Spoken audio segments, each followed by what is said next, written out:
नमस्कार दोस्तों, अब बात करते हैं हम लोग trigonometric ratios of 0 degree and 90 degree, यानी टेग्नोमेट्रिक रेशियोज के 0 डिग्री और 90 डिग्री की वैल्यू क्या होती है। तो देखिए, हम बात करते हैं सबसे पहले trigonometric ratios of 0 degree. 0 degree की बात करते हैं पहले। चलिए, एक हम लोग बनाते हैं राइट एंगल ट्रायंगल। एक राइट एंगल ट्रायंगल बना लिया हम लोगों ने, ABC।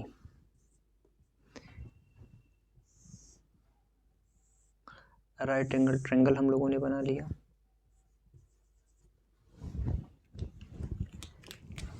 ABC।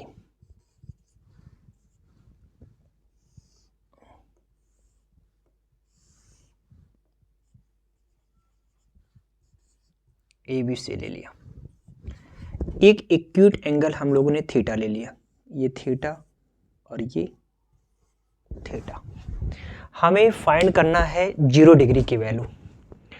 अब देखिए, जैसे अगर हमें 0 डिग्री की वैल्यू निकालना है तो ये थीटा जो है, थीटा इफ थीटा जो है डिक्रीजेस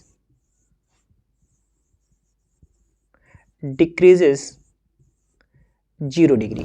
थीटा अगर 0 की ओर डिक्रीज करेगा तो ये जो है ऐसे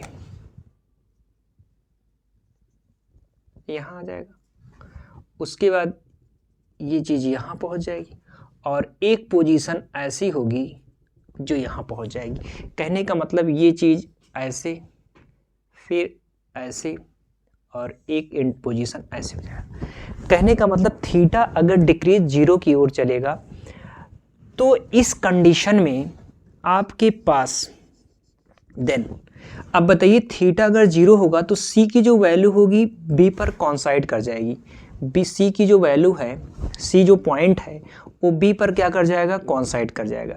इस कंडीशन में जो BC होगा वो आपका क्या हो जाएगा, 0। इस कंडीशन में BC जो हो जाएगा आपका क्या हो जाएगा, 0। और BC ही आपका क्या होगा, इस एंगल के लिए परपेंडिकुलर होगा। BC की वैल्यू 0 हो जाएगी एंड BC 0 हो जाएगा। और आप ये बताइए, अगर पॉइंट C B पर कॉन्साइड कर जाएगा तो BC की वैल्यू तो 0 हो जाएगी, लेकिन जो AC होगा और AB जो होगा वो आपका क्या कर जाएगा, ओवरलैप कर जाएगा। कहने का मतलब AB की लेंथ AC की क्या हो जाएगी, इक्वल हो जाएगी। AB इज इक्वल टू क्या हो जाएगा, AC। AB is equal to क्या हो जाएगा, AC। जैसे आपका थीटा 0 की ओर डिक्रीजेस होगा तो वैसे जो BC की लेंथ होगी वो 0 हो जाएगी, C B पर कॉन्साइड कर जाएगा। लेकिन जो AC की लेंथ है वो AB पर ओवरलैप कर जाएगी, और ओवरलैप करेगी तो AB की लेंथ जो हो जाएगी AC की क्या हो जाएगी, इक्वल हो जाएगी। तो AB is equal to AC हो गया। अब हम लोग को क्या करना है, वैल्यू फाइंड करना है। जैसे हम लोग को फाइंड करना है साइन 0 की वैल्यू, साइन 0 की वैल्यू, और आपको पता ही है sine theta is equal to perpendicular upon hypotenuse होता है। परपेंडिकुलर अपॉन क्या होता है, हाइपोटेनियस होता है। तो साइन 0 की वैल्यू जब फाइंड करेंगे तो इसमें आपका हो जाएगा परपेंडिकुलर अपॉन हाइपोटेनियस। इस एंगल के लिए परपेंडिकुलर BC होगा और BC की वैल्यू क्या है, 0 है, और हाइपोटेनियस AC, हाइपोटेनियस क्या है इसका, AC है, तो AC रख देंगे। अब बताओ, 0 में अगर हम लोग 0 में किसी भी नंबर से हम लोग अगर डिवाइड करते हैं तो ऑलवेज क्या आता है, 0 ही आता है। तो 0 अपॉन AC कर देंगे तो क्या आ जाएगा, 0। तो साइन 0 की वैल्यू क्या हो जाएगी, 0 हो जाएगी। कॉस 0 के बारे में बात करते हैं, कॉस 0 डिग्री। अब बताइए, कॉस का मतलब क्या होता है, cos theta is equal to base upon hypotenuse. Base upon क्या होता है, hypotenuse. Cos theta is equal to क्या होता है, बेस अपॉन हाइपोटेनियस। तो यहाँ पे जब कॉस 0 की वैल्यू हम लोग फाइंड करेंगे तो कॉस में क्या हो जाएगा, बेस आपका क्या होगा, AB। बेस क्या होगा ए बी, और हाइपोटेनियस ए सी होगा। तो यहाँ पर हाइपोटेनियस हम लोग क्या कर देते हैं ए सी। अब आप लोग ये बताइए ए बी की लेंथ किसके इक्वल है, ए सी की। ए बी की जो लेंथ है ए सी की इक्वल है। जहाँ पर ए बी है वहाँ पर हम लोग क्या पुट कर देंगे, ए सी अपॉन ए सी। ए सी से ए सी कैंसिल हो गया, तो कॉस जीरो की वैल्यू क्या आ गई, 1 आ गई। यानी कहने का मतलब क्या हुआ, साइन जीरो की वैल्यू क्या होगी, 0 हो जाएगी। Sine zero is equal to हो जाएगा 0, और cos zero is equal to क्या हो जाएगा 1। साइन जीरो की वैल्यू 0 होती है और कॉस जीरो की वैल्यू क्या हो जाएगी 1। अगर आप किसी भी ट्रिग्नोमेट्रिक रेशियो की वैल्यू अगर फाइंड करना है और आपको साइन और कॉस पता है, तो सब tan, cot, sec, cosec सभी आल ट्रिग्नोमेट्रिक रेशियोज की वैल्यू आप क्या कर सकते हैं, फाइंड कर सकते हैं। तो हम लोग को क्या करना है, tan जीरो की वैल्यू फाइंड करना है, tan 0 डिग्री। अब बताइए tan का मतलब क्या होता है, sine upon cos. tan zero की वैल्यू तो हो जाएगा sine zero upon cos zero हो जाएगा। अब साइन जीरो की वैल्यू क्या होती है, 0। साइन जीरो की वैल्यू क्या होगी 0, और कॉस जीरो की वैल्यू क्या होती 1। और हमने अभी जस्ट आपको बताया कि 0 में किसी भी नंबर से आप डिवाइड करोगे उसकी वैल्यू क्या आएगी 0। तो tan जीरो की वैल्यू क्या हो गई 0। उसके बाद आपको चाहिए कॉट जीरो की वैल्यू, कॉट जीरो की वैल्यू, और कॉट का फार्मूला होता है cos zero upon sine zero.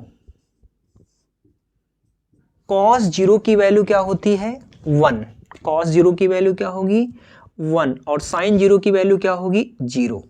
तो इसकी वैल्यू जो आएगी अनडिफाइंड आएगी, इनफाइनाइट आएगी, जिसको हम लोग क्या बोलते हैं, अनडिफाइंड। यानी कहने का मतलब कोई भी अगर नंबर है और आप उसको 0 से डिवाइड करोगे ना, तो उसकी वैल्यू अनडिफाइंड आती है, उसकी वैल्यू क्या होती है, अनडिफाइंड होती है। तो कॉट जीरो की वैल्यू क्या आ जाएगी, अनडिफाइंड, यानी infinite value. Sine cos tan cot. उसके बाद आता है सेक जीरो की वैल्यू। अब सेक का मतलब होता है 1 अपॉन कॉस, 1 अपॉन क्या होता है कॉस जीरो। तो 1 अपॉन कॉस जीरो की वैल्यू क्या होगी 1, 1 में 1 से डिवाइड करेंगे क्या आ जाएगा 1। उसके बाद आता है आपका कॉसेक जीरो। अब कॉसेक जीरो, कॉसेक का रेसिप्रोकल होता है 1 अपॉन साइन जीरो हो जाएगा, और साइन जीरो की वैल्यू क्या होती है 0। और आपको भी जस्ट हम लोगों ने बताया किसी भी नंबर में अगर 0 से डिवाइड किया जाए तो अनडिफाइंड वैल्यू आती। तो कॉसेक जीरो की वैल्यू क्या आ गई अनडिफाइंड। यानी कहने का मतलब क्या हुआ, अगर आपको साइन और कॉस की वैल्यू आप लोगों ने फाइंड कर लिया, तो tan, cot, sec, cosec की सब वैल्यू ऑल ट्रिग्नोमेट्रिक रेशियोज की वैल्यू हम क्या कर सकते हैं, फाइंड कर सकते हैं। तो इसको हम लोग देखेंगे, तो साइन जीरो की वैल्यू 0, कॉस जीरो की वैल्यू 1, tan जीरो की वैल्यू 0। tan जीरो की वैल्यू क्या हो जाएगी 0। यानी कहने का मतलब साइन जीरो की वैल्यू 0, कॉस जीरो की वैल्यू 1, और tan जीरो की वैल्यू 0। अब उसके बाद आता है आपका कॉट जीरो की वैल्यू। कॉट जीरो की वैल्यू अनडिफाइंड। उसके बाद आता है सेक जीरो की वैल्यू 1, और कॉसेक जीरो की वैल्यू अनडिफाइंड। ठीक, अनडिफाइंड आएगी। तो आपका क्या हो गया, ये all trigonometric ratios of 0 degree. यानी 0 डिग्री की जो वैल्यू होती है sine cos tan cot sec cosec. Stop.